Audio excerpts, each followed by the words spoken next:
So, as you can tell by the title of this video, this is going to be dealing with one of the most controversial verses in the Bible. And for those wondering why my voice is gone, my team won the Super Bowl last night, so that's why it's not at quite 100%. But that's alright. We're going to stay high energy and we're going to keep going with this video and make it great.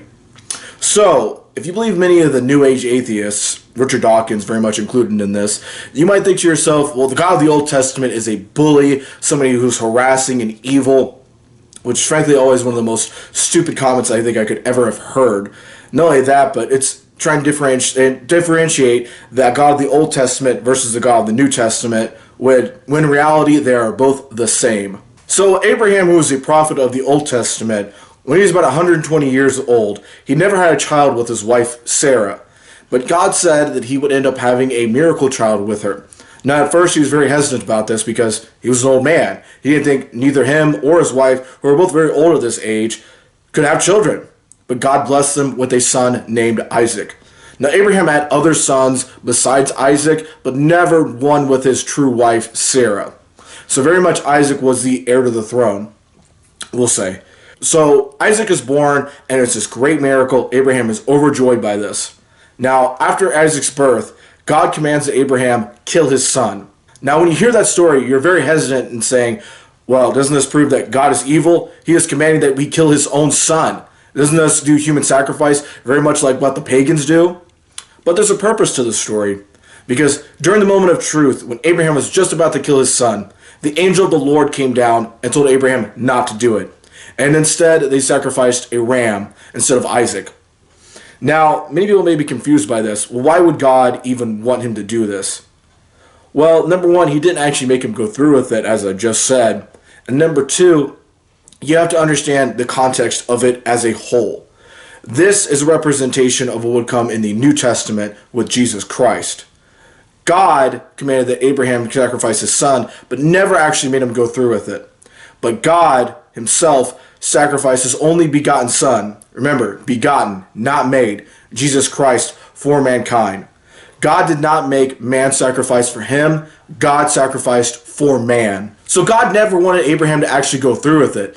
And no, it wasn't just to torture Abraham or Isaac or to be in the sense of bullying towards him. He wanted him to understand the whole relevancy of the Bible and the story that God wanted to tell of humanity, of Jesus Christ. This is again is a symbol of the Old Testament reflecting that of the New Testament with Jesus Christ. Not only that of a story, but it also has a point for trying to say that this is against human sacrifice. That no God would actually make humanity go through with sacrificing their children to him. You might have seen this in a lot of the Old Testament stories as well with Baal and other human sacrifices from pagans. This is actually against that because God will never make you go through with sacrificing your own child to him or to some other false, which it would be a false demonic god. That, if you do that and you sacrifice your child, such as that of Baal or other demonic forces, you are serving Satan when you do that. God will never ask you to sacrifice your child. God might ask you to sacrifice your time, your effort, maybe even some money, but God would never ask that you sacrifice your own flesh and blood for him, that you would give up life, somebody else's life, somebody who is innocent for him. So one of the questions becomes for Abraham, why would you actually go through with this? And while all followers of God must be subservient to God, for his will is good, his knowledge is infinite, and he can do nothing that is wrong. But at the same time, when you're faced with a question such as difficult as sacrificing your own son, why therefore would you go through with it? Would you have any reservations at all? But taken from Abraham's perspective, Abraham believed that his son, who was already so special as it was, would be the Messiah.